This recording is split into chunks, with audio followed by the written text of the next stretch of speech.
고백하겠습니다. 전능하사 천지를 만드신 하나님 아버지를 예배하면서 그 외아들 주 예수 그리스도를 사 이는 성령으로 인도하사 동정으로 마대에 임하시고 본디오 빌라도에게 고난을 받으사 십자가에 못 박혀 죽으시고 장사한 일 사흘 만에 죽은 자들 가운데서 다시 살아나시고 하늘에 오르사 전능하신 하나님 우편에 앉아 계시다가 지리에서 산자와 죽은 자를 심판하시리라. 성령은 사람이여 거룩한 공의와 성부와 교통과 죄를 사하여 주시는 것과 몸이 다시 살아나는 것과 영원히 사는 것을 선언하리라. 아멘. 하늘 말씀 잠언 26장 9절입니다.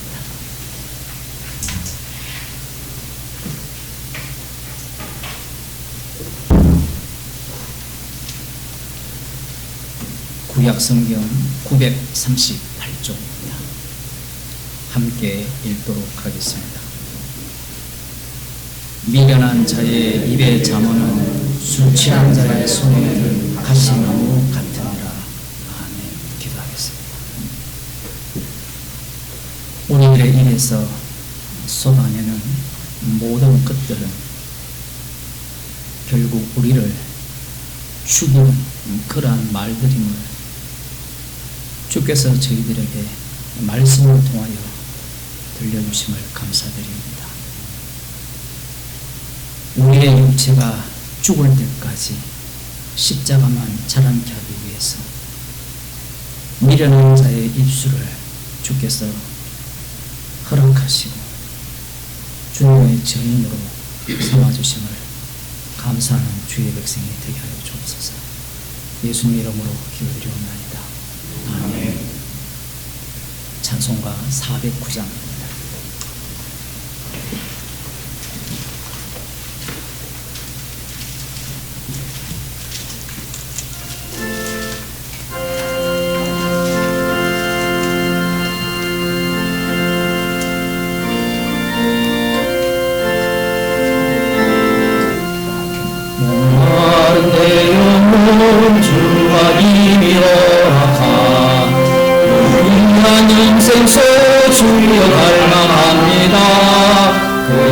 따라서 힘써간 구하오니 보주여 내기로서 들어주소서.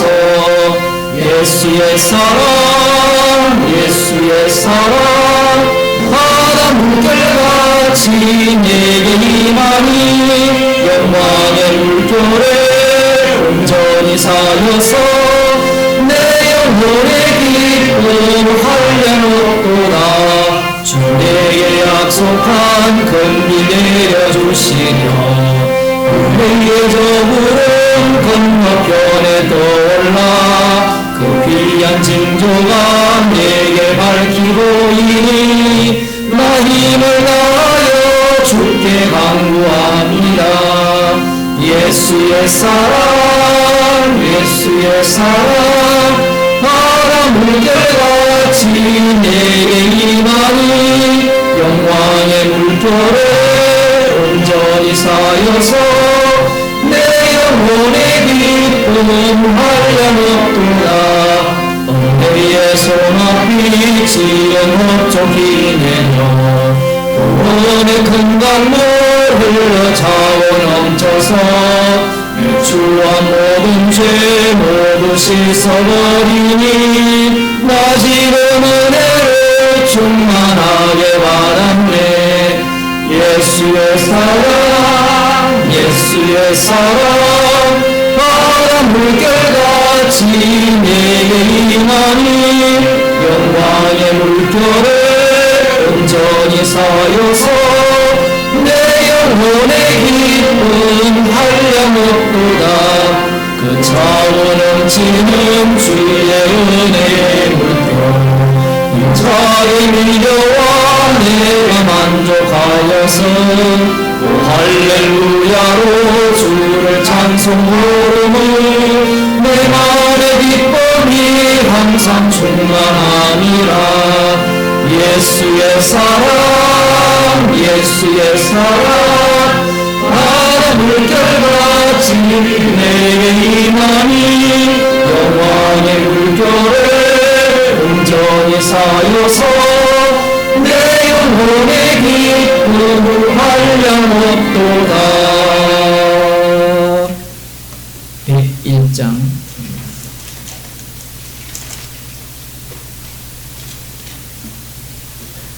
천지에 있는 이름 중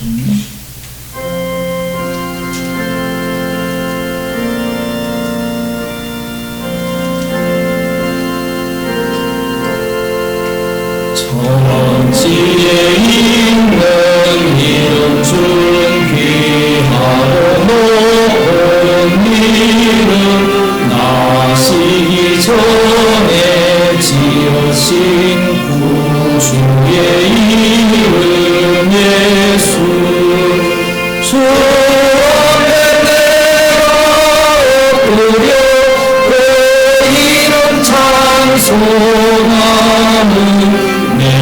귀에 들린 말씀 중 귀하신 이름 예수 주 십자가에 달릴 때 영패에 쓰인 대로 저 유대인의 왕이요 곧 우리 왕이시라.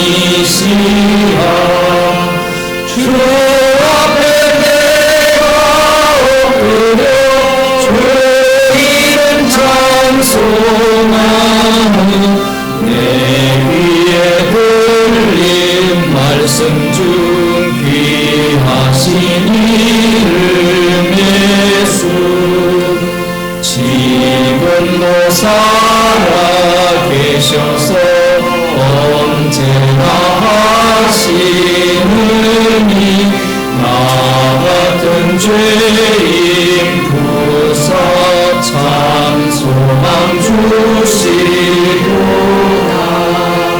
주 앞에 내가 엎드려 그 이름 찬송하는 내 귀에 들린 말씀 중 귀하신 이름 예수 주 예수께서 영원히 어제나 오늘이나 그 이름으로 우리에게 참 복을 내리신다. 주 앞에 내가 엎드려 그 이름 찬송하는 내 귀에 들린 말씀 중 귀하신 이름 예수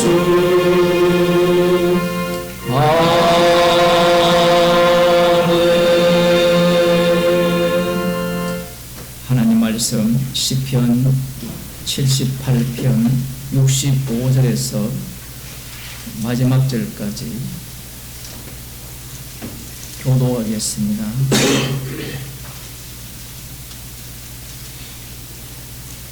시편 78편 65절부터입니다. 구약 성경 860쪽입니다.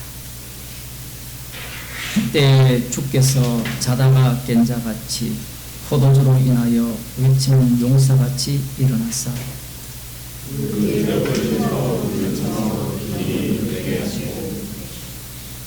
또 요셉의 장막을 실어버리시며 에브라임 지파를 택하지 아니하시고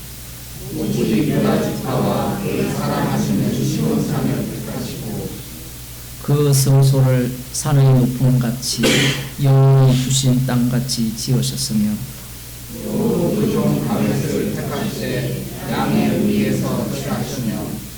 적 양을 지키는 중에서 저희를 이끄사 그 백성인 야곱 그 기업인 이스라엘을 기르게 하셨더니 이에 저가 그 마음의 성실함으로 기르고 그 손의 공교함으로 지도하셨도다. 아멘. 찬송가 199장.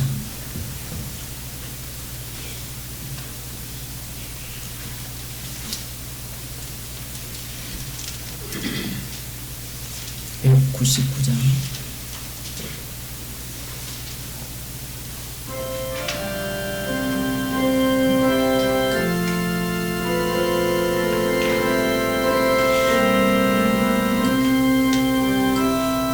주 십자가를 지심으로 죄인을 구속하셨으니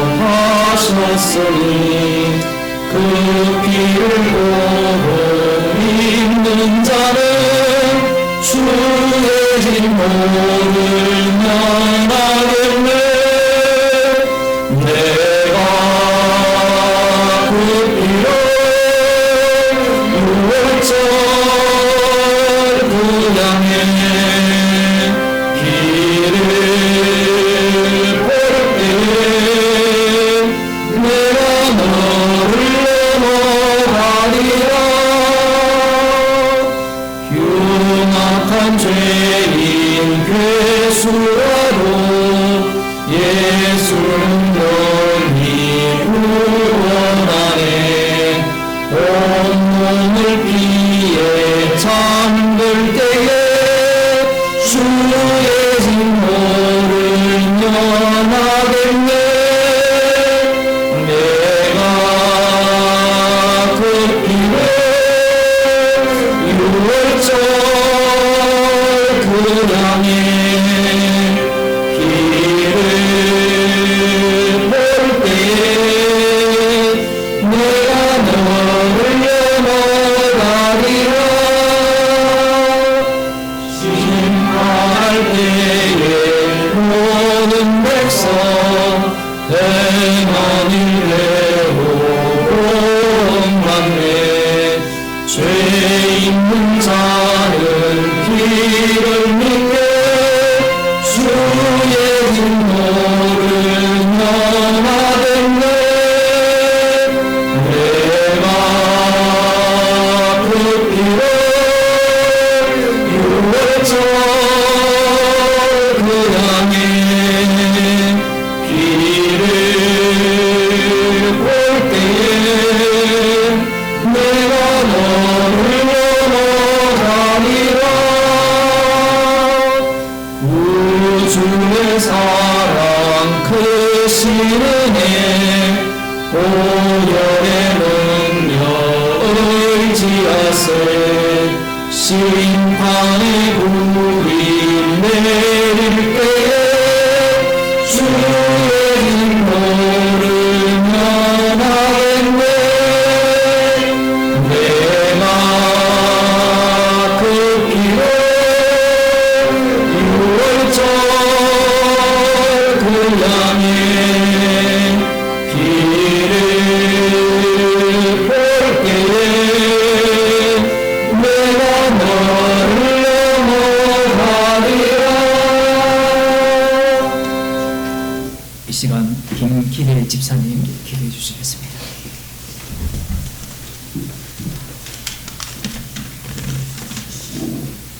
죄의 종으로 태어나 죄의 종으로 타다 불심판받고 지옥으로 던져져야 할 죽어있던 자들에게 생명의 말씀으로 찾아오셔서 주님의 십자가를 증거한 불의한 종으로 삼아주시니 감사합니다.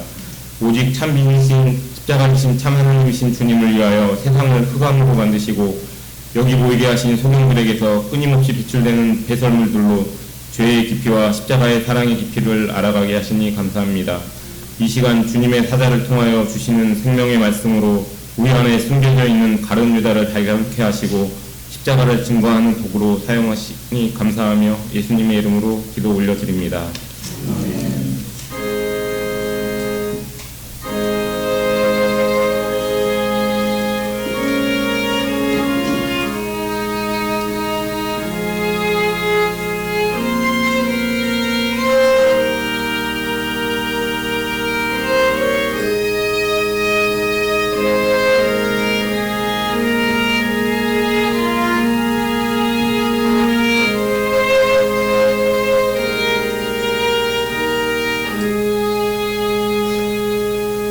하나님 말씀 로마서 6장 19절에서 23절 말씀을 보겠습니다. 로마서 6장 19절에서 23절 말씀 제가 읽어드리겠습니다. 너희 육신의 연약함으로 내가 사랑의 예대로 말하노니 전에 우리가 너희 지체를 부정과 불법에 들여 불법에 이른 것 같이 이제는 너희 지체를 의에게 종으로 들여 거룩함에 이르라. 너희가 죄의 종이 되었을 때에는 의에 대하여 자유하였느니라. 너희가 그때 무슨 열매를 얻었느뇨? 이제는 너희가 그 일을 부끄러워하나니 이는 그 마지막이 사망이니라. 그러나 이제는 너희가 죄에게서 해방되고 하나님께 종이 되어 거룩함에 이르는 열매를 얻었으니 이 마지막은 영생이라. 죄의 삭은 사망이요 하나님의 은사는 그리스도 예수 우리 주 안에 있는 영생이니라. 아멘.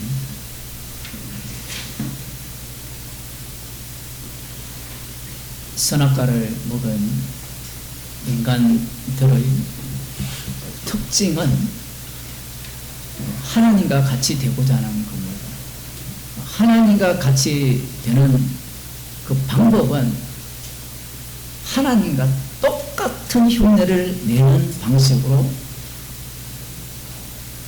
하는 거죠. 그 방식이 뭐냐?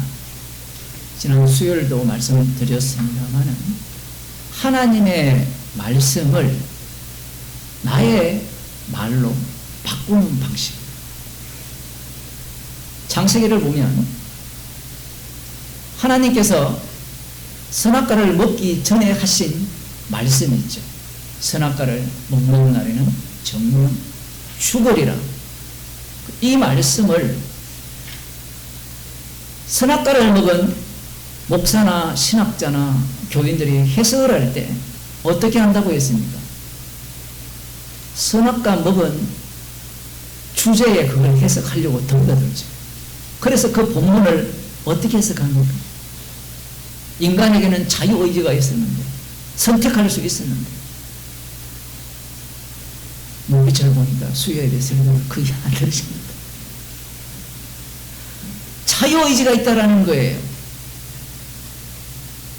여기에서 인간들은 이미 에덴 동산 안에 선악을 아는 인간으로 하나님이 만들었다라고 전제를 깔아버리죠. 그게 자유의지를 주장하는 인간들의 그 본 모습입니다. 선악과를 먹기 전에는 자유의지 자체가 의미가 없어요. 그러면 반박을 하겠죠. 그러면 어떻게 선악과를 따먹게 되었습니까? 이미 마귀의 세력에 장악당한 겁니다. 하나님께서 흙으로 사람을 만드시고 생육하고 번성하라 했을 때 아담이 충성! 이렇게 나옵니까? 군인 아저씨 그렇게 안 나오죠. 바다의 물고기가 충성! 제가 피라미로 고래로 만들어지겠습니다. 이렇게 했는 적 있냐 얘기예요. 없죠. 말씀대로 되었어요. 말씀대로 되어진 세계가 이 선악과를 먹기 전의 세계죠. 그런데 선악과가 들어온 이후에 인간들은 그 말씀을 어떻게 바꾼다 했습니까? 아담이 여자를 만들고 오니까 여자라고 이름 안 지었죠. 아담이 여자라고 짓는데 내가 있고 너가 있다 합니까? 아니죠. 우리는 한 몸이라 하잖아요. 남편과 아내 이 말은 창세기 2장에서 하시는 말씀과 그 이후에 하시는 말씀이 달라요. 여자를 그 갈비뼈 채워서 이름도 없잖아요. 데리고 오니까 내 뼈 중에 뼈요 내 살 중에 살이라. 여러분 남편에게 그 얘기 합니까? 아내에게? 말로는 하잖아요. 말로. 근데 여기에는 경쟁 관계가 없고 책임에 대한 회피가 없는 거예요. 그런 부부 봤습니까? 그런데 선악과가 그들을 장악하게 되죠. 장악하게 되니까 이 여자도 마찬가지고 남편도 마찬가지고 말씀도 어떻게 바꿔버립니까? 하나님과 경쟁관계로 바꾸었다라는 거예요. 그게 창세기 2장에서 3장으로 넘어오는 과정입니다. 근데 우리는 나름대로 자기가 똑똑하기 때문에 목사님 선악과를 따먹기 전과 후를 구별해야 되지 않습니까? 라고 덤비잖아요. 따먹기 전에 여자가 한 말은 어디 말에 이미 포함된 거예요? 뱀의 말에 포함된 거예요. 이미 두려움이 있다라는 것은 하나님께서 지어진 그 세계 속에서 벗어났다라는 거예요. 죽음을 알아야 정령 죽으리라는 말씀의 의미를 알 거 아니에요. 그 선악 구조가 이미 그를 장악한 겁니다. 장악하게 되니까 하나님의 말씀을 똑같이 갖고 와서 약간 비틀지만 비틀어도 마찬가지예요. 어떤 목사들은 이렇게 이 비행이 강교하니까 말씀을 살짝 비틀었다는데 살짝 비틀은 게 아니라 바리새인과 서기관들은 안 비틀어요. 말씀대로 믿자고 하거든요. 마태복음 4장에 나오는 그 마귀가 구약을 꿰뚫고 있잖아요. 하나님의 아들답다라는 것은 구약 성경을 바탕으로 해서 명확하게 드러나는 겁니다. 그게 이스라엘 다음이에요.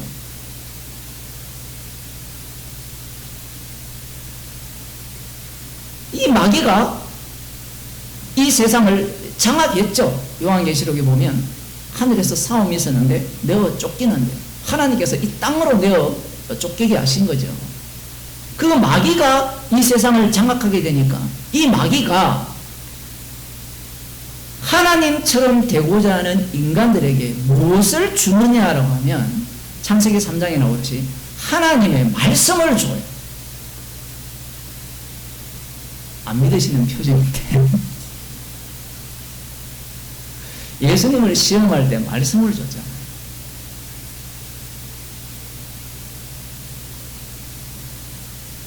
예수님께서 내가 바로 모세가 증거한 당사자라 할 때 그 말을 누가 알아들었습니까? 우리도 못 알아들어요. 여러분들이 만일에 구약의 모세 오경을 지금 우리가 신명기를 보고 있는데 그걸 지금 저처럼 설교하면 정신병자라고 하죠. 제발 성경대로 좀 보자라고 할 거 아닙니까? 그 성경대로 보자고 주장한 자들이 바리새인과 서기관입니다. 그들이 말씀을 갖고 온 거죠. 그 마귀가 이 말씀을 갖고 오니까 이 말씀을 갖고 무엇을 하려고 하느냐? 처음 말씀드린 바와 같이 하나님처럼 되고자 하는 거예요. 여기에서 질문 들어갑니다. 하나님은 질서의 하나님입니까? 무질서의 하나님입니까? 예배 시간 전에 어떤 분이 걔는 진짜 지 마음대로 한다. 손녀인지 모르지만 질서를 잡아야 된다 했어요. 질서를. 그 말의 원천이 어딨냐 하면 악마예요. 근데 목사들이 뭐라고 하는가 하면 하나님은 무질서의 하나님이 아니라 질서의 하나님이라고 이야기를 하거든요. 근데 십자가 안에 들어가 버리면 질서가 잡혀집니까? 네. 이 목사들이나 교인들이 서신서를 보면서 질서 잡기로 들어가죠. 그죠? 성경에 다 나옵니다. 그런 말씀으로. 그런데 질서를 잡는 방식이 뭐냐 하면 말귀를 못 알아들으니까 말씀대로 살아가는 방식이라고 가르치죠.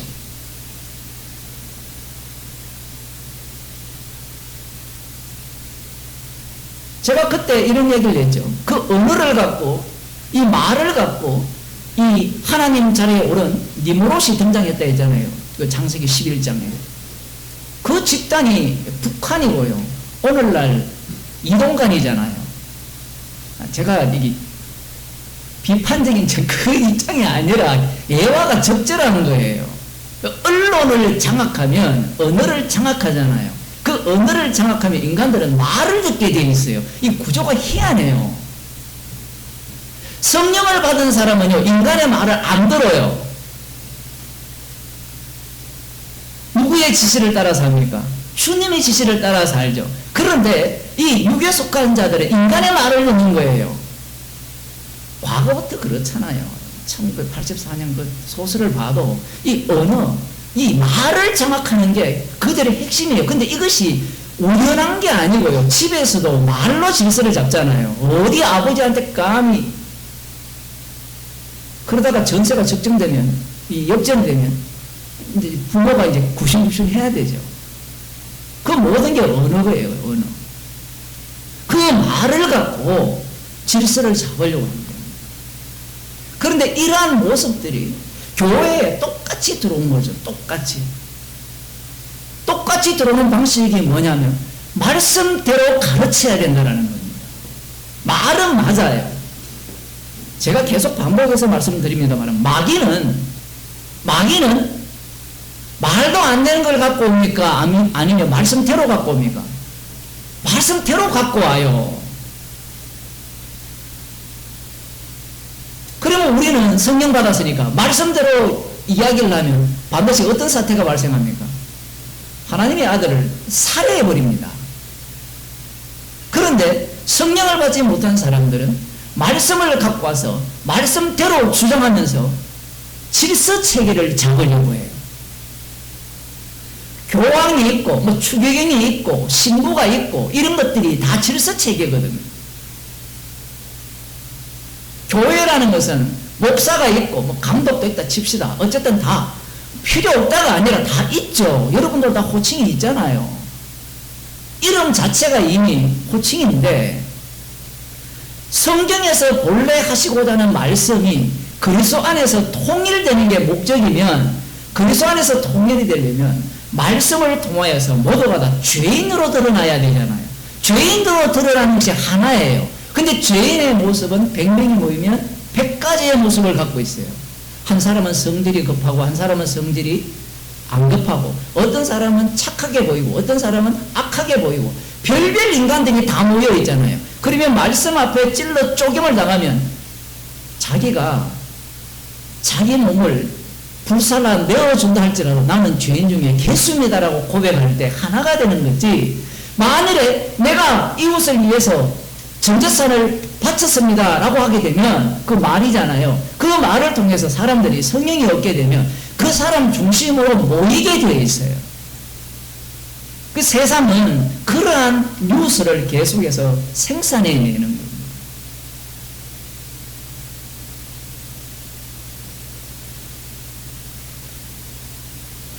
이 과학에 엔트로피 법칙이라는 게 있습니다. 여러분 다 들어보셨죠? 연력학 제2법칙. 저도 잘 몰라요. 근데 그 사람들의 주장은 시간이 지나면 점점점 질서에서 무질서로 간다라는 거예요. 자, 질서에서 무질서로 가는 걸 우리는 원합니까? 원하지 않습니까? 원하지 않죠. 그런데 이 인간들은 질서에서 무질서로 가니까 이걸 어디를 끌고 오는가 하면 창세기를 끌고 와요. 하나님께서 말씀대로 창조하실 때는 질서였다라는 거예요. 질서였는데 이게 범죄한 이후에 무질서가 된다라는 거예요. 그런데 여러분 성경을 잘 보세요. 누가 무질서를 만듭니까? 라멕이 등장했을 때는 질서체계가 잡혀요. 군소리가 안 나옵니다. 라멕이 힘을 갖고 있을 때는. 왜? 군소리 나오면 어떻게 합니까? 죽여버리거든요. 압수수색 하잖아요. 군소리 나오면. 제가 야권 성향이라서 그런 게 아니라 가장 적절한 예예요. 그게. 접대를 받아도 압수수색 안 하잖아요. 휴대폰을. 그죠? 윤석열하고 아주 친한 사람, 야당 성향인 사람은 신이 납니다. 이석영. 무질서, 하나님의 질서 세계를 인간이 무질서로 만들었으니까 인간들은 질서 세계로 돌려야 된다는 거예요. 그래서 교회에도 질서가 잡혀야 된다는 겁니다. 여러분 그런 생각 안 해요? 우리의 본심이 그거예요.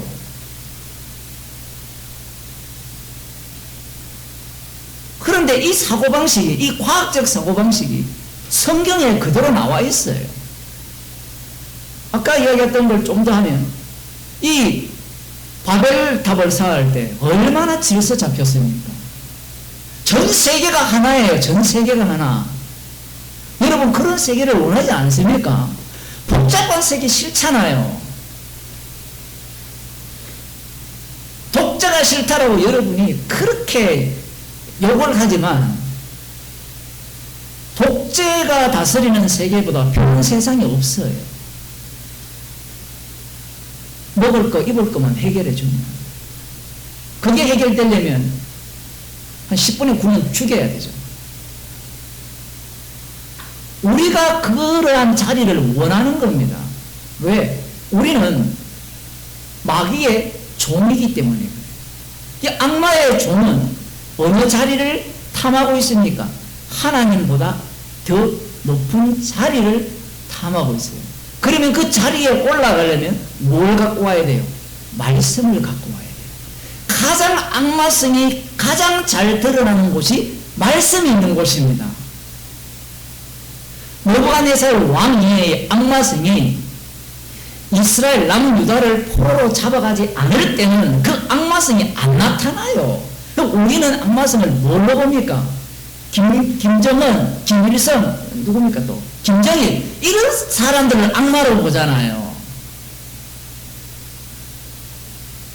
그들은 악마 축에도 못 들어요. 예수님이 나타났을 때 누가 가장 악마적이었습니까? 그 유명한 베드로. 예수님을 따라다니면서 예수님이 지시한 것을 친히 수행하면서도 완전히 하나님의 일을 생각하지 않고 사람의 일을 생각하는 그 악마성을 드러낸 거예요. 복음을 듣지 않는 사람들은 이 악마성이 결코 드러나지가 않습니다. 오늘 기도하셨듯이 우리가 얼마나 악한가, 그러한 죄인인가가 복음이 전파되는 곳에서만 드러나게 되어 있어요. 그런데 인간들은 복음이 없는 곳에 악마가 드러난다고 생각해요. 이재명, 윤석열, 그쪽은 악마 쪽에도 못 들어요. 악마의 똘마니 중에 똘마니. 그러면 누가 가장 악마의 그 우두머리냐? 복음이 전파될 때 복음을 회방하는 사람. 그들에게는 복음이 전파되지 않으니까 회방을 안 하잖아요. 그 악마성이 복음을 듣는 쪽에서 나타난다. 제가 지금 이런 얘기를 왜 하느냐면 로마서를 읽고 해석을 할 때 이미 인간은 엔트로피 법칙이 작동하는 세계 속에서 거기에 대해서 반감을 갖고 있어요. 질서를 잡아야 된다는 겁니다. 질서를. 컵이 깨지는 게 좋아요? 물을 마실 수 있는 컵으로 유지되는 게 좋습니까? 예? 여러분 가정에 혹시 명품 이 커피잔이 아무도 없는 겁니다. 있으면 그걸 마시다가 탁 깨뜨렸다 쳐보세요. 이 컵잔이 깨졌으니까 내가 오늘 감사금 해야 되겠다. 이런 마음이 듭니까? 자, 그걸 컵잔을 우리 몸으로 한번 바꿔봅시다. 우리 몸이 명품 컵보다는 더 가치가 있죠. 이 몸이 엔트로피 법칙에 의해서 계속해서 늙어가고 있잖아요.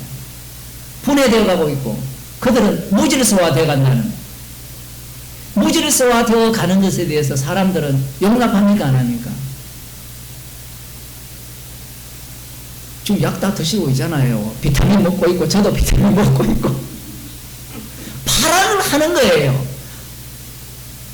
하지 말라는 얘기가 아니라 이 무질서화 되는 것에 대해서 인간은 용납하지 못하는 겁니다.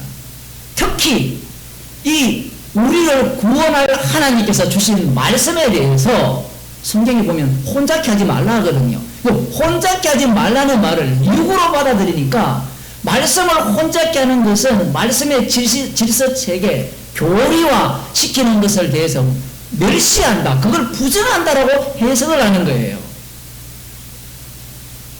가장 교리를 제대로 세운 자들이 바리새인과 서기관이잖아요. 이 질서, 말씀을 갖고 질서를 잡으려고 하는 그 악마성이 오늘날 우리가 이전에 교회를 다니면서 들어왔던 복음이라는 그 세계 속에 다 담겨 있습니다. 제가 설교할 때마다 이 이단에 대해서 계속 언급하는 이유가 뭐냐면 우리도 다 그런 집단이 되고 싶고요. 그런 사람이 되고 싶어요.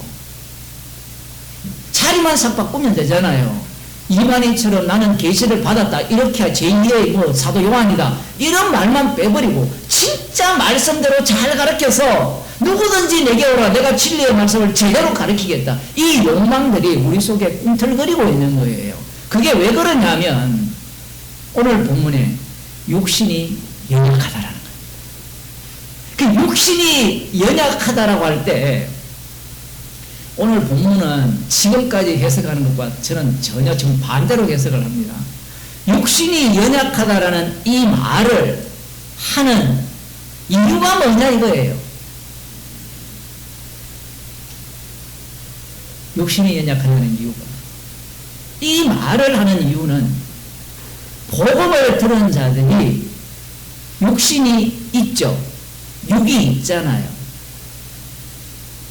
우리가 죽을 육체에 살고 있잖아요. 그리고 이 육이라는 것이 십자가를 대적하는 요소들이 계속해서 솟아나오잖아요.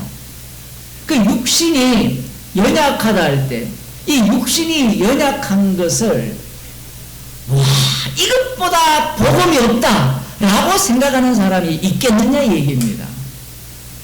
이 본문을 읽을 때 육신이 연약함으로 내가 사람의 예대로 말하노라. 하여튼 헬라 성경도 되게 어려워요. 사람에게 말하듯이 말한다 하니까 사람들이 귀를 쫑긋 세우고 뭐라고 생각하는가 하면 이 사람을 첫째 아담이라 생각하면 박수칠 일인데 첫째 아담으로 생각하지 않아요. 이미 앞서 5장에서 첫째 아담이 나왔잖아요. 첫째 아담 이야기가. 그러면 육신이 연약화됐을 때 지금까지 이 로마서를 이 성도들에게 보낼 때 그들이 읽을 때 인간들은 무엇을 추구합니까? 연약한 육신이 연약하지 않는 자리로 가는 것을 추구하죠. 죄가 나온 곳에 은혜가 넘친다고 하니까 사람들이 어떤 말을 해요? 성도라고 하는 사람들이 뭐라고 한답니까? 그럼 은혜를 더하기 위해서 죄를 더하자. 이 말이 뭐예요? 말씀에 합당한 삶을 살겠다라는 거거든요. 제가 거꾸로 해석을 했는데 진짜 말씀에 대해서 이렇게 진지하게 생각하는 사람은 은혜를 더하기 위해서 죄를 더하자라고 이야기를 해요.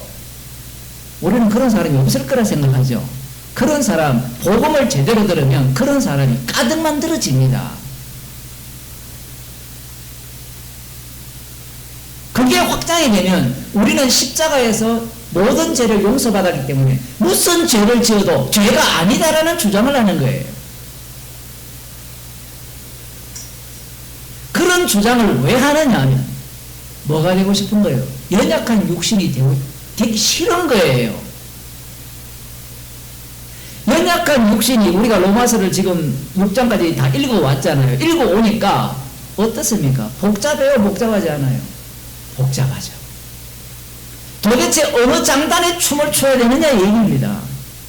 아니 목사님 로마서 강의를 한 40강 41강 했으면 뭔가 로마서의 의미를 확 알아야 되는데 그 머릿속에는 뭐가 들어있는 질서 잡는 게 들어있어요.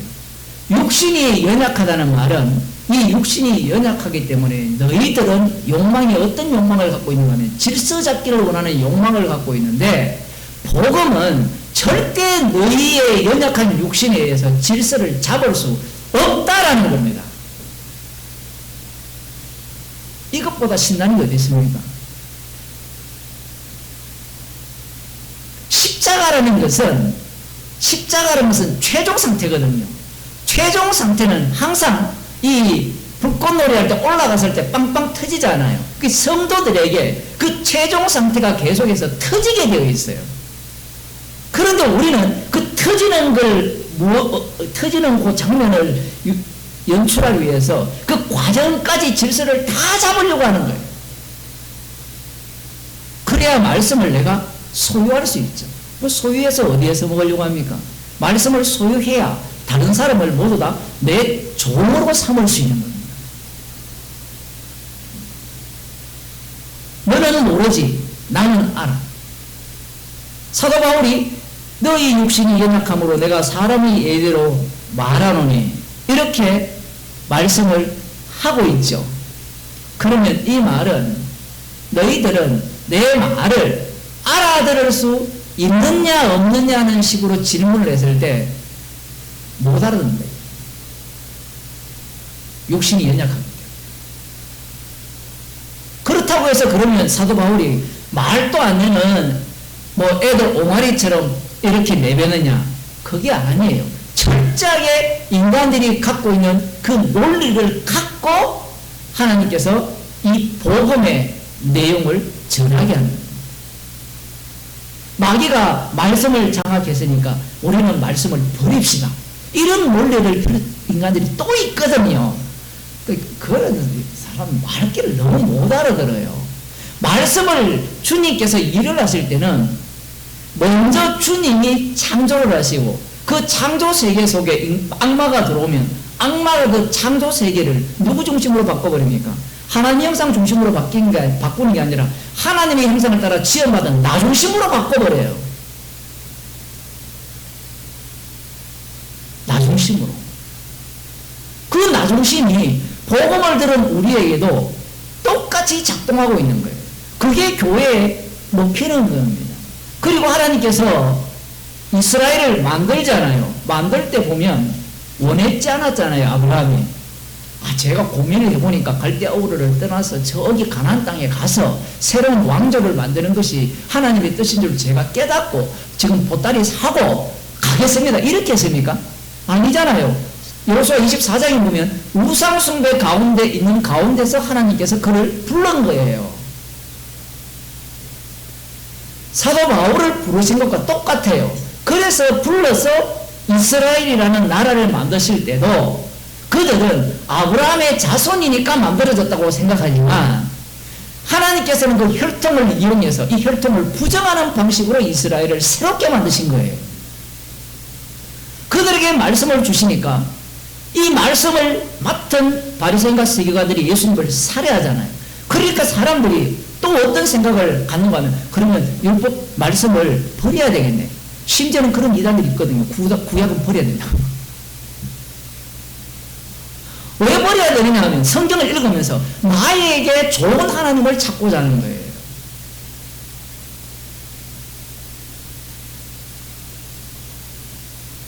제가 이렇게 로마서를 말씀을 전하면 그러면 성경 읽을 필요가 없겠네요. 보세요.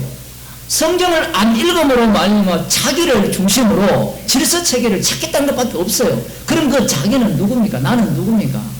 나는 주변 환경이 만든 나잖아요. 네? 내 아들이 없을 때 나라는 게 어땠어요? 아들에 대한 애착이 있었어요. 그런 것 자체가 없었다니까요. 말 안 듣는 딸이 있을 때 어떻습니까? 나라는 게 없잖아요. 결혼하기 전과 후가 하늘과 땅 차이잖아요. 그죠? 결혼을 안 한 사람은 결혼한 사람을 몰라요. 인간의 경험상. 나가 없기 때문에. 아내가 있는 나가 없기 때문에. 그리고 세금을 내는 사람과 안 내는 사람. 집이 자기 이름으로 있는 사람과 없는 사람. 이 나가 다 달라요. 저 같은 사람은 집이 없잖아요. 그러니까 빨리 폭망해서 집값이 서울의 강동 여기 집값이 한 채에 1억 32평. 그 정도면 좋겠습니다. 그런데 저기 강남에 현대 무슨 아파트는 80몇 억에서 70몇 억이라 그러잖아요. 거기 있는 사람의 나는 뭐예요? 나는 그걸 원치 않죠. 계속해서 돈을 건설 쪽에 투자를 해가지고 집값을 붙들어서 올라가게 하는 나거든요. 아니, 우리 다 그런 인간들이에요. 말씀을 날려버리면 나를 누가 장악하게 되느냐면 이 주변 환경이 장악해요.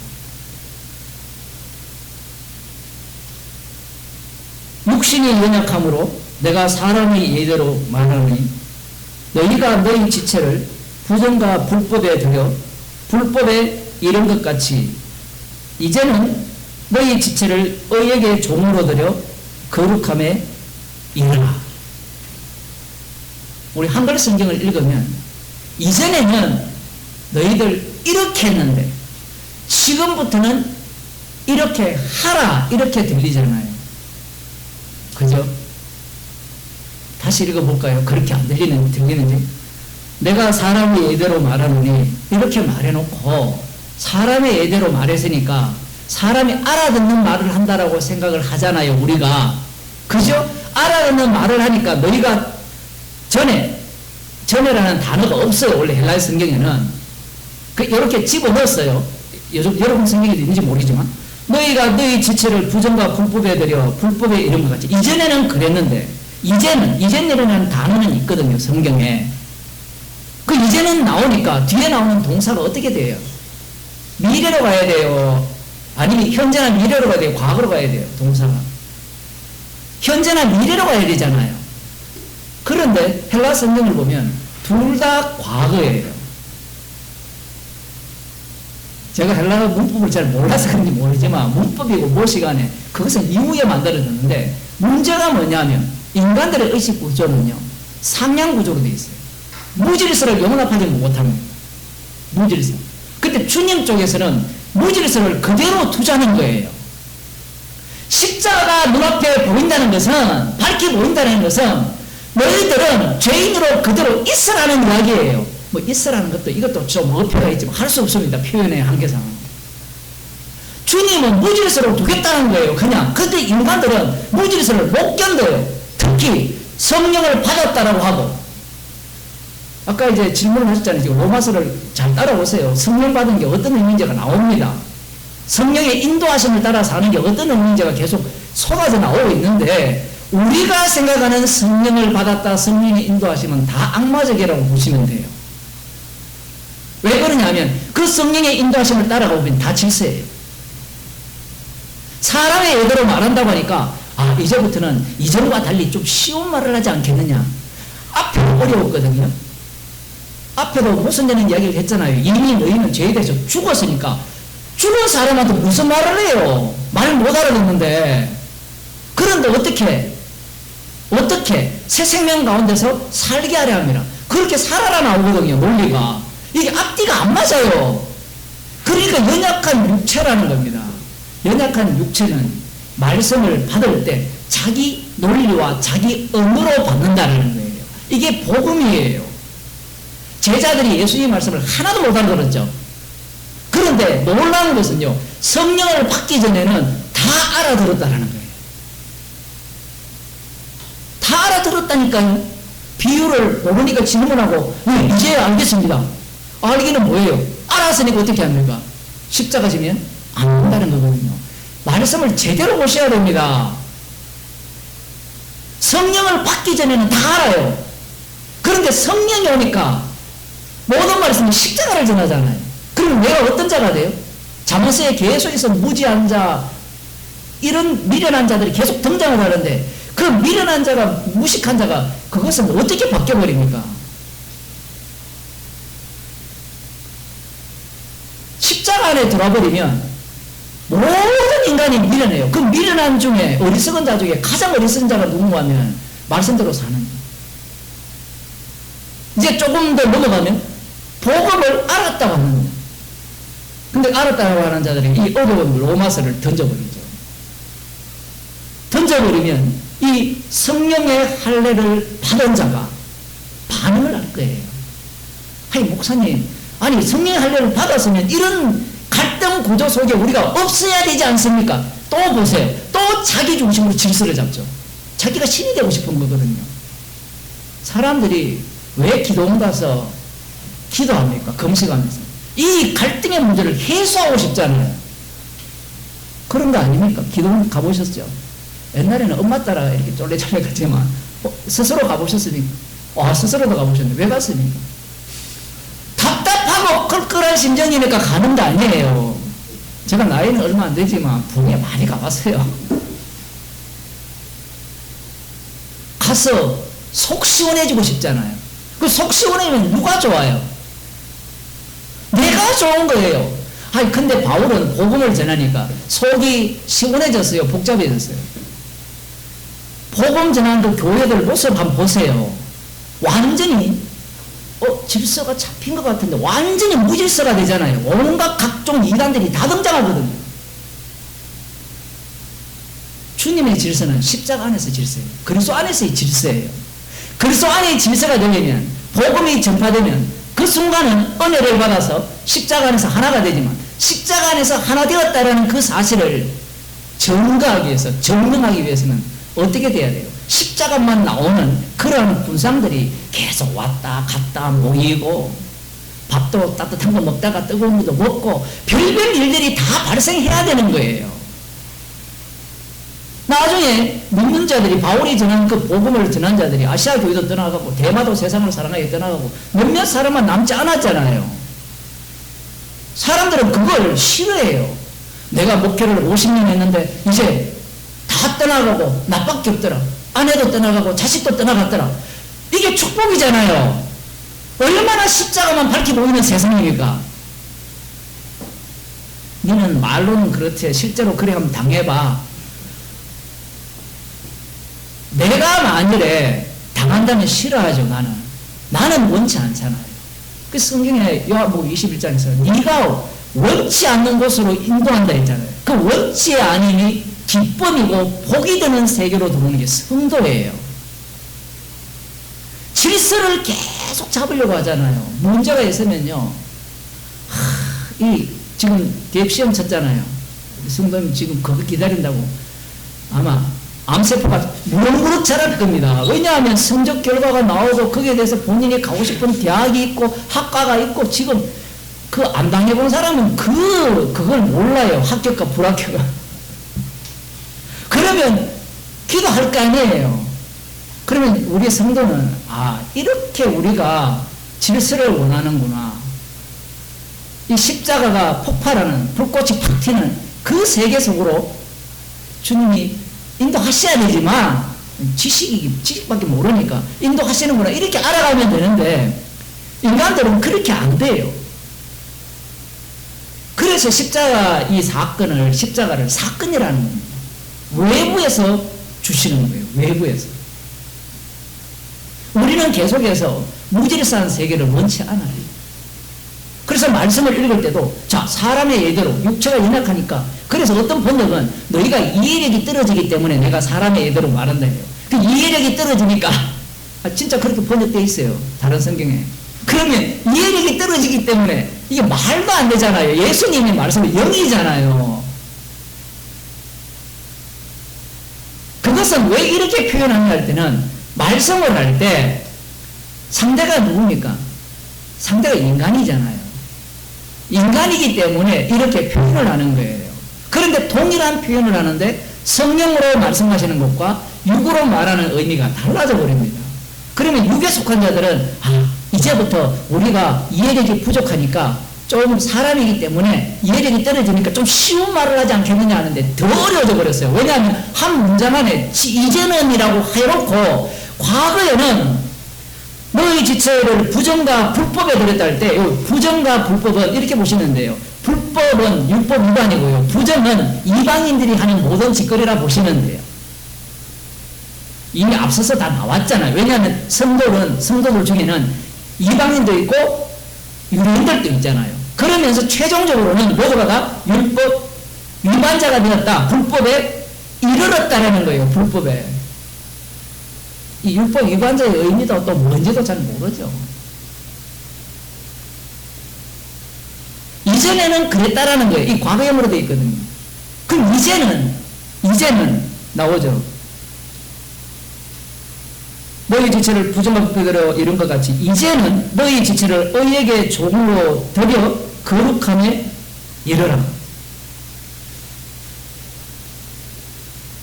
이렇게 해석하니까 쉽잖아요. 그런데 이게 과거형으로 가버리면 이제는 너희가 의에게 종으로 거룩함에 이르렀다가 되어버려요. 명령이 빼버리고 왜 이게 명령력으로 나오느냐 제가 곰곰이 생각을 해봤어요. 상승 개념이거든요. 성화론자들이 이런 본문을 그렇게 해석할 가능성이 높아요. 아니 설사 명령력으로 했다 쳐봅시다. 그러면 그 목사님 제대로 번역해야 돼. 그건 별 의미가 없어요. 성령을 받은 자들은 말씀을 통하여서 우리가 지시를 따르고 할 그 상태가 아님을 이야기해요. 지금 로마서 자체에서는 계속해서 앞뒤가 맞지 않는 이 내용, 모순적인 내용을 계속 얘기를 하고 있거든요. 앞뒤가 왜 안 맞는지 23절에 죄의 삭선 사망이요 하나님의 은사는 그리스도 예수 우리 주 안에 있는 영생이니라. 이 조치를 우리가 바꿀 수 있습니까 없습니까? 죄의 삭선 사망이라 했잖아요. 그러면 첫째 아담 안에 있는 모든 자들은 사망의 왕노릇하는 세계에 살았잖아요. 여기에서 벗어날 수 있습니까 없습니까? 없죠. 그럼 은사는 우리가 원한다고 받을 수 있습니까 없습니까? 없잖아요. 아니 그러면 우리는 뭐 하면 됩니까? 이 질문을 해야 되잖아요. 지금 이게 모순이에요. 마치 우리에게 뭔가 주도권이 있느냐 말씀을 하는데 주도권이 있죠. 인간의 눈에는 주도권이 있는데 주도권을 행사하면서 이 주도권이 뺏기는 방식으로 주께서 우리를 인도한다는 거예요. 만일에 머리가 좋은 사람은 그래 우리가 죄의 삭선 사망이요 오케이 정답. 그럼 어느 누구도 은사 쪽으로 넘어올 수 없다. 율법에 한 의의가 없으면 이 은사를 받을 수 없다. 그러면 나는 뭐예요? 아무것도 아니에요. 내 몸은. 그러면 이 말씀 모든 말씀들은 누가 듣고 있어요? 나가 듣고 있잖아요. 나가. 그러면 듣는 나는 이 말씀을 확정을 짓기 위해서는 가만히 있으면 돼요. 근데 인간이 가만히 있습니까? 연약한 육체인데. 만일에 연약한 육체가 아니라면 이 말씀을 딱 받고 난 뒤에 가만히 있습니다. 어떤 생각도 하지 않고 사고부터 시작해서 행동을 하지 않는 겁니다. 지금 이 23절에서 이 말씀을 하는 이유가 뭐냐면 성도는 정인이라는 거예요. 성령을 받게 되면 땅끝까지를 내 정인이 되리라 했잖아요. 그 정인이 되게 하는 방식이 뭐냐면 복음이라는 것을 그들에게 제대로 가르쳐 줍니다. 가르쳐 주게 되면 지금까지 없었던 죄가 튀어나와요. 어떤 죄가 튀어나옵니까? 복음을 갖고 질서를 잡으려는 죄가 튀어나오는 거예요. 얼마나 충격적입니까? 23절만 있으면 속이 시원하잖아요. 어차피 우리는 아무것도 못한다. 아무것도 못하는데 이제는 너희 지체를 의에게 종으로 드렸다. 드렸다라는 것이 이를로 끝나는 게 아니라 뒤에 보면 또 미래형으로 나오거든요. 과거형만 나오는 게 아니라 미래형, 현재형이 다 나와요. 그러면 왜 이렇게 복잡하게 말씀하시느냐? 연약한 육체이기 때문에 연약한 육체를 통해서 주님은 앞서도 말씀드린 것 같이 십자가의 증인으로 삼으려고 하는 거예요. 주님 이런 고통 얻게 해 주옵소서. 로마서에서 뭐라 합니까? 환난은 인내는 연단을. 말이 안 되잖아요. 그리스도의 사랑에서 끊을 수 없다라는 것을 제대로 보여주는 자리가 지금 우리가 그한 자리예요.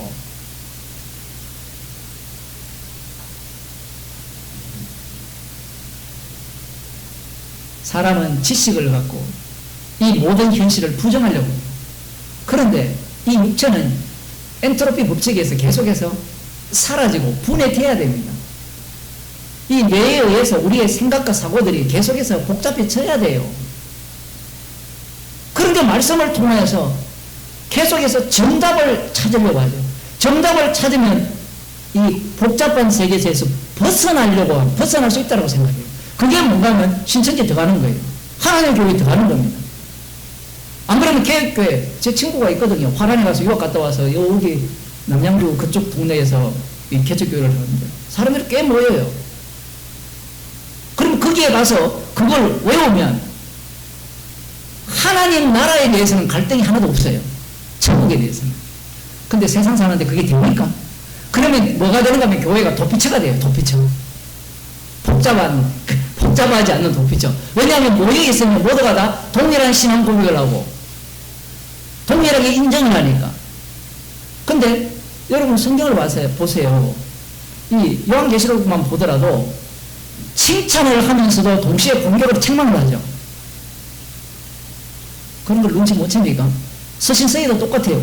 교회를 칭찬하면서 동시에 책망을 해요. 우리는 칭찬했으니까 책망하는 것을 기꺼이 받을 거라 생각하는데 인간은요, 자기가 신이기 때문에 안 받아요, 그걸. 그래서 그들은 그런 질서 체계로 들어가서 이 복잡하게 사는, 괴롭게 사는 이 몸을 탈출하고 싶은 거예요. 오죽하면 자살하겠습니다. 주님이 나를 따라오든 자기를 부인하고 자기 십자가를 따르고 내 형제나 부모나 처자를 이렇게 버리고 따르지 않으면 제자가 못 된다고 하니까 그들은 그 말씀을 정반대로 해석을 해요. 상대 쪽에서 복음을 너무너무 듣기 싫어서 호적에서 파자 이렇게 나와야 되는데 자기들이 먼저 파버리죠. 왜? 속 시끄럽잖아요. 너 거기 들어가지 마. 빨리 집으로 와. 이런 소리가 싫은 거예요. 신천지 간 애들 이렇게 찾는 부모들이 버렸어요. 자기가 버렸어요. 지가 버렸죠. 그러니까 말씀에 딱 맞는 겁니다. 저거들은 말씀 똥틀이지만 성경 배워서 내가 신이라는 거예요. 모든 결정은 내가 한다는 겁니다. 그런데 성도를 보게 되면 성도는 말씀이어서 휘둘려요. 이스라엘 백성들을 우리가 보고 있잖아요.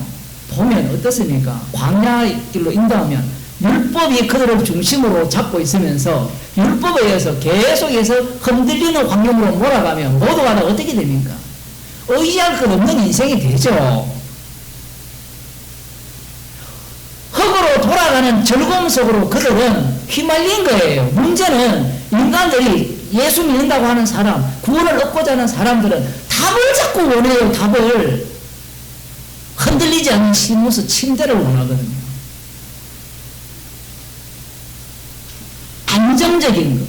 그 안정은 언제 안정을 얻는가 하면 우리 목숨이 끊어지면 안정을 얻어요. 물론 성도는 이미 그리스도와 함께 죽었기 때문에 안정 속에 들어갔어요. 안식 속에 들어갔어요. 그런데 히브리서에서도 또 목숨 되는 이야기 하죠. 이미 안식에 들어갔는데 안식할 때가 남아있다라고 또 이야기를 해요. 이 미치는 겁니다. 왜? 연약한 육이기 때문에. 연약한 육은 뭘 추구합니까? 이 연약함과 반대되는 질서를 갖고 와야 돼요. 사도 바울이 이 과거형으로 이렇게 얘기를 해버리면 과거형인데 이제는 또 과거가 되면 우리는 종으로 들여서 거룩함에 이르렀다가 되죠. 그러면 여기에서 무엇이 꽃이 핍니까? 무궁화 꽃이 피는 게 아니라 십자가가 꽃이 확 피는 거예요. 말씀을 책망으로 보지 않고 말씀을 요거 이해하면 요거 받아들이면 더 분명하고 확실한 진리에 도달할 수 있겠네 라고 생각하는 사람들은 이 귀신씨였어요. 그래서 제가 그런 말씀을 드렸잖아요. 왜 2000년 기독교가 유대교를 뺏기었느냐고 하면 성령은 안 보여요. 주님이 세상 끝날까지 동행한다는 건 안 보이죠. 그러면 동행하는 나는 보이죠. 그럼 내 중심으로 말씀을 정리를 하는 겁니다. 그래서 실수하지 않고 완벽한 교리를 만들어내려고 해요. 그럼 여기가 바로 14만 4천이 들어올 집단이다.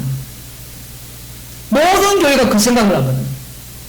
성령의 역사는 철저하게 배제해버립니다. 사도 바울은 지난 시간에 말씀드렸잖아요. 로마서를 제대로 연구를 하면 신비주의자가 된다 했잖아요. 그런데 신비주의자를 용납합니까 안 합니까? 용납하지 않죠. 이것도 용납하지 않고 저것도 용납하지 않으면서 철저하게 말씀으로 끌고 와요. 왜냐하면 인간은 언어를 갖고 신이 되고자 하기 때문에. 그 언어를 갖고 신이 되고자 하는 그 자리로 말씀을 집어넣어주면 그 속에서 어떤 사태가 일어나느냐 하면 십자가 사건이 일어나요. 너희가 죄의 종이 되었을 때에는 의에 대하여 자유하였느니라. 이 구절도 재밌습니다. 다 미래형으로 되어 있어요. 둘 다 동사가.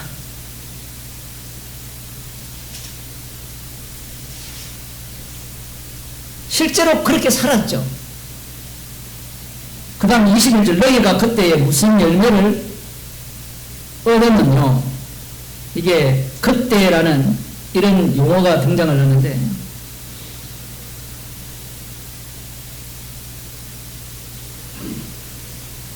여기에 얻었다라는 동사가 미래형으로 되어 있어요. 재밌습니다, 이게. 그렇게 된다면 무슨 열매를 얻을 수 있을 것인가 라고 질문을 하는 거예요. 어떤 사고? 앞에 나왔잖아요. 은혜를 더하기 위해서 죄에 거하자라고 주장하는 자들에 대한 이야기예요. 이걸 갑자기 사도 바울이 완전히 돌려가지고 처음 복음을 믿기 전 이야기를 하는 것도 맞지만 지금 이 내용을 포함하고 있어요.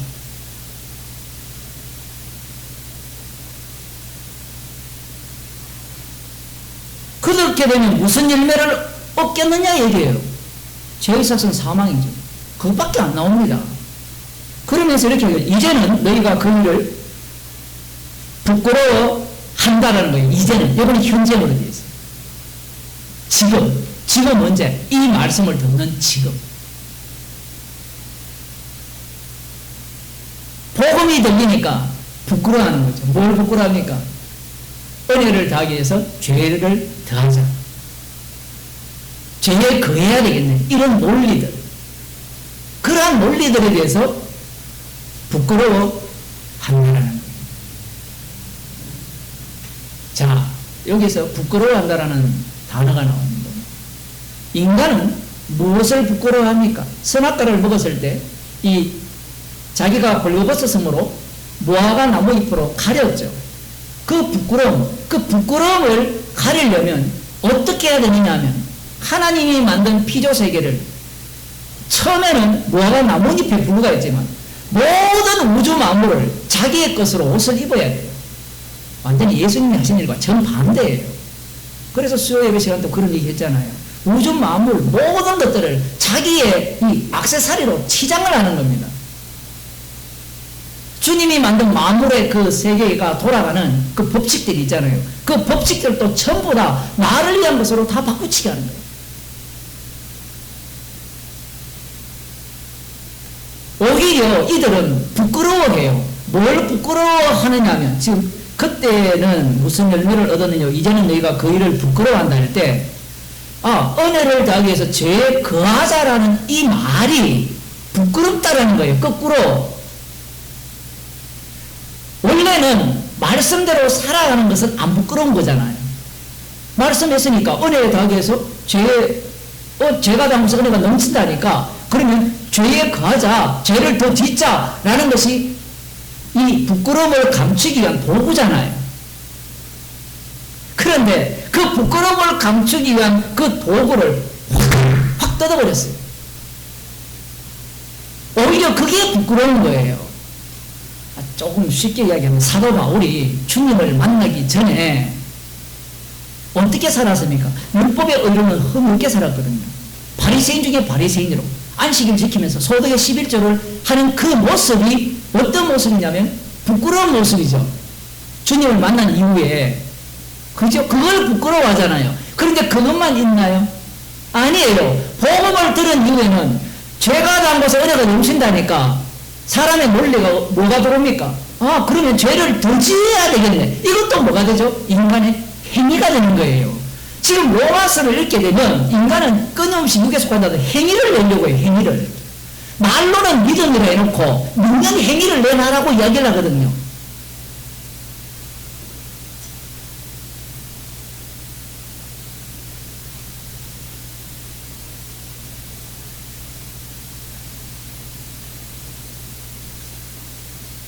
성도는 말씀을 듣는 가운데 그 일을 부끄러워하는 거예요. 뭘 부끄러워합니까? 십자가는 부끄럽습니까? 안 부끄럽습니까? 안 부끄럽죠. 그러면 이 행위들은 십자가를 부끄럽게 여기는 행위잖아요. 왜 십자가를 부끄럽게 여깁니까? 십자가 앞에 서버리면 내가 아는 것, 믿는 것, 체험한 것, 모든 것들이 뭘로 드러납니까? 어둠으로 드러나죠.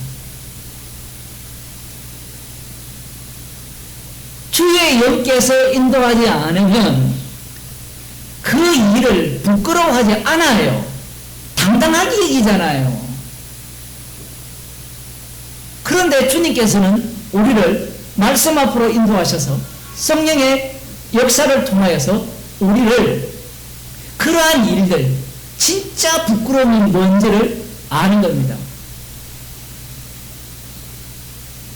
저기 또 왔어요. 성령을 받기 전에는 십자가가 부끄러워요. 유대인은 표적을 구하고 헬라인은 지혜를 찾는다 하잖아요. 그러면 표적과 지혜가 사람들이 보기에는 받아들일 만하잖아요. 표적과 지혜. 지식으로 받아들이고 표적을 보고 믿는 게 뭐가 잘못됐습니까? 그런데 성령을 받아보니까 지식으로 믿고 표적을 보고 믿는 모든 것들이 성령을 받기 전에는 어땠습니까? 야, 진짜 메시아다. 진짜 하나님이 보내신 다윗의 자손이다 라고 생각을 했는데 성령을 받게 되니까 표적을 보고 옆에서 말씀을 듣던 모든 것들이 뭐가 돼요? 십자가 앞에서 어리석음으로 드러났다라는 겁니다. 사람들이 희한한 게 사복음서 때는 그때도 뭐 십자가 이야기하지 않지만 고린도전서만 가도 모든 지식을 부정하거든요. 이 고린도전서도 어려운 게 그런 거예요. 고린도전서를 읽어보면 지식이 충만하거든요. 근데 지식을 충만케 하는데 사도 바울은 그 지식을 뭘로 바꿔버립니까? 십자가의 지혜로 바꿔버리죠. 이 방식은 어떤 방식인가 하면 모든 율법이 인간들이 보기에는 지식이잖아요. 하나님을 아는 것이 지혜의 근본이라 했잖아요. 그런데 성령이 와버리면 이 지식이 뭘로 바뀝니까? 십자가의 지혜로 바뀌어버려요. 그러면 지식을 소유한 자들은 십자가를 전가하는 자들이 어리석고 미련하고 바보 같다라고 이야기를 하는 겁니다. 로마서만 넘어오면 갑자기 사람들이 지식에 환장을 했어요. 로마서만 제대로 배우고 제대로 연구한다면 뭔가 알지 않겠느냐. 그래서 로마서를 해석할 때 사복음서를 삭제해버리죠. 아예 예수님이 십자가에서 다 이루셨다는 것을 삭제해버려요. 삭제를 하니까 남는 게 뭡니까? 지식밖에 안 남는 거예요. 지식을 남기려면 로마서를 해석할 때도 더할 건 더하고 이런 짓은 함부로 못하죠. 그런 짓 하는 인간들도 있지만 뺄 걸 빼야 돼요. 성경을 해석을 할 때. 뺄 걸 빼고 자기가 원하는 구절들, 원하는 본문들을 다 끌어모아서 뭐가 뭐 서말이라도 깨매야 뭐 목걸이가 된다 이런 말이 있잖아요. 그렇게 생각을 하는 거예요. 복음을 찔러 쪼갠다라는 말씀은 십자가 지신 주님이 지금 또 친히 자기 일을 하신다라는 얘기거든요. 그걸 믿는다라고 하니까 보세요. 이게 얼마나 웃기는 이야기입니까? 우리가 믿는다고 주님의 일이 이루어집니까? 주님이 일을 하시는 방식을 그런 식으로 믿는다라고 하는 거예요. 그래서 로마서에서 나는 나의 믿음은 가짜 믿음이라는 것이 계속해서 드러나야 되는 겁니다.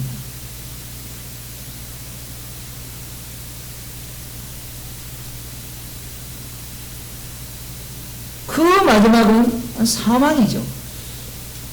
그러면 목사님, 우리는 그 부끄러워하는 그 일들을 안 일으켜야 되지 않습니까? 라고 또 질문하는 거예요. 왜냐면 그 마지막은 사망이니까. 사망인 걸 아니까 이제 우리는 부정과 불법에 드리는 그러한 모습이 없어야 되지 않습니까? 라고 또 질문을 합니다.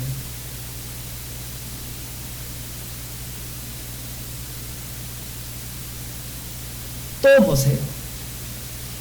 바울의 이 말씀을 사람의 말로 받는 거예요. 하나님의 말씀으로 받게 되면 주님의 말씀이 되잖아요. 주님의 말씀이 되면 십자가를 전하는 말씀이 되잖아요.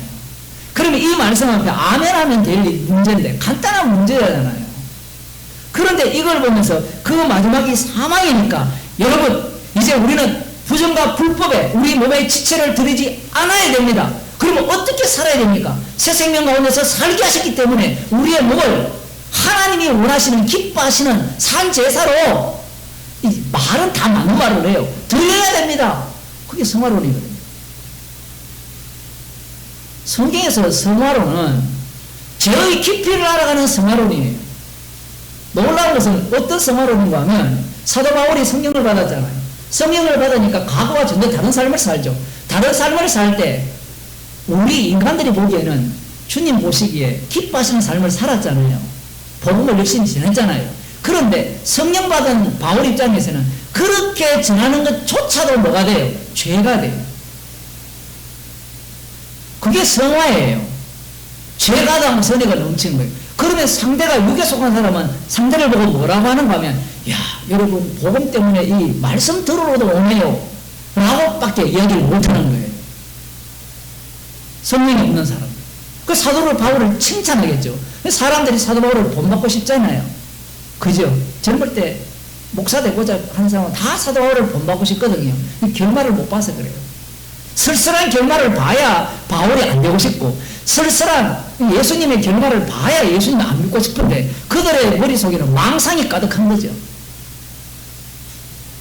나도 제대로 성령을 배우고 목사가 된다면 저런 뛰어난 옆집에 있는 30만 교인이 될 수 있지 않겠느냐. 모든 마음이 크게 사로잡혀 있는 거예요. 그런 꿈을 갖고 있다가 복음을 들어버리면 목사 안 합니다. 왜 목사 안 할까요? 돈이 안 된다는 걸 빨리 파악했어요. 그러면 그 사람이 처음부터 복음을 들은 목적은 돈 벌기 위해서 들은 거예요. 그런 사람 많이 봤어요. 총신 대학원까지 나왔는데 복음을 들으니까 나 돈 벌러 갈래.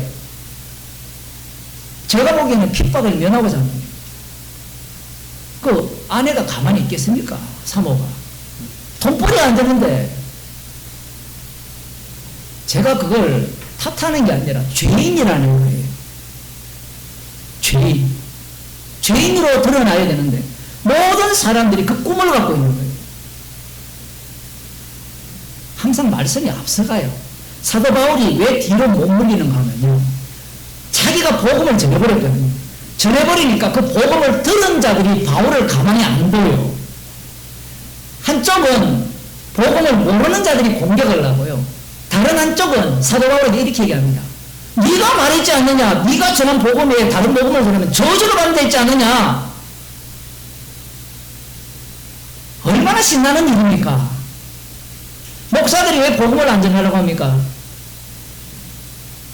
성도들이 왜 복음을 안 전하려고 해요? 자기가 그 말을 하는 순간 자기가 그 말씀에 의해서 책망을 당하고 공격을 당하게 돼 있어요. 그런데 성경에 보게 되면 이 사도들은 복음을 전하는 사람들은 받은 내용을 전했는데 놀랍게도 자기가 전한 그 복음에 의해서 자기 자신이 어떻게 됩니까? 산산조각입니다. 성도가 복음을 내뱉은 것도 마찬가지예요. 말씀이 앞서가기 때문에 말씀이 앞서가면 차후에 그 말씀에 의해서 우리는 오히려 책망을 받고 오히려 죄인으로 드러나는 겁니다. 물론 그 기간이 길 수도 있어요. 30년이 걸릴 수도 있어요. 그건 우리가 할 일이 아니고 그건 주의 일이죠.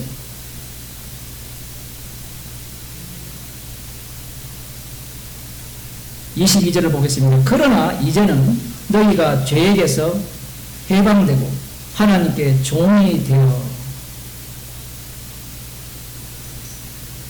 해방되고는 해방되었고입니다. 과거입니다. 과거 분사고요. 계속해서 해방되었고 하나님께 종이 되어서 거룩함에 이르는 열매를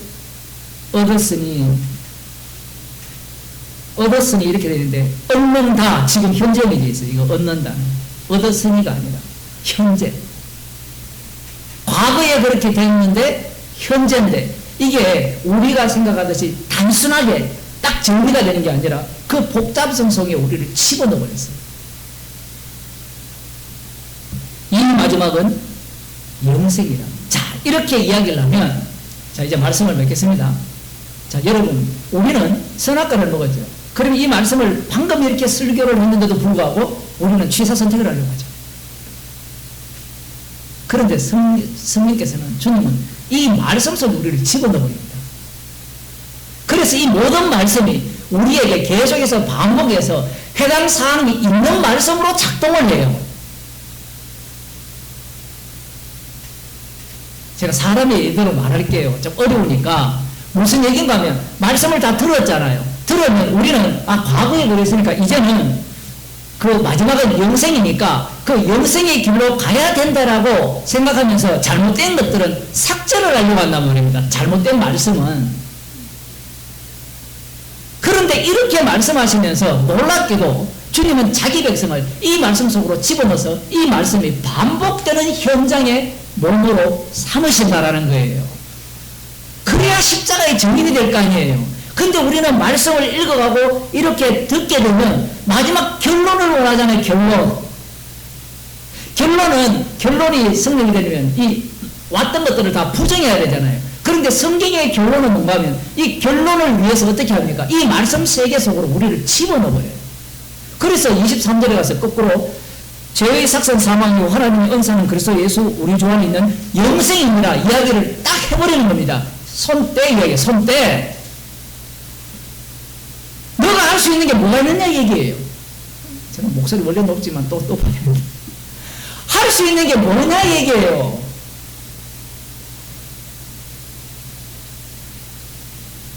그러면 성도는 이 말씀을 들으면서 책망을 받는 가운데 죄인으로 드러나면서 죄의 사성 사망 후 하나님의 은사는 그리스도 예수와 주 안에 있는 영생을 이 두 요소를 동시에 보여주는 증인으로 살려지게 되는 겁니다. 기도하겠습니다. 하나님 아버지, 심판주와 같은 행세를 하고자 하는 저희들에게 말씀을 주셨어. 복음을 들려주셨어. 그 악마성을 철저하게 덜추어내시고 감사드립니다.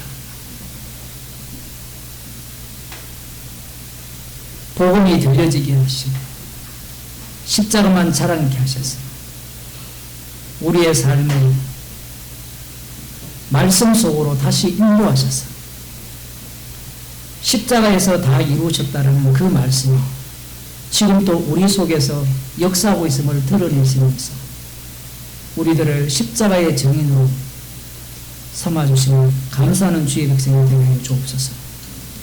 주 예수 그리스도의 은혜와 하나님 아버지의 크신 사랑과 성령의 교통하심, 말씀 앞에 십자가만 밝히 보이기를 소원하는 주의 백성들 축원하고 아멘.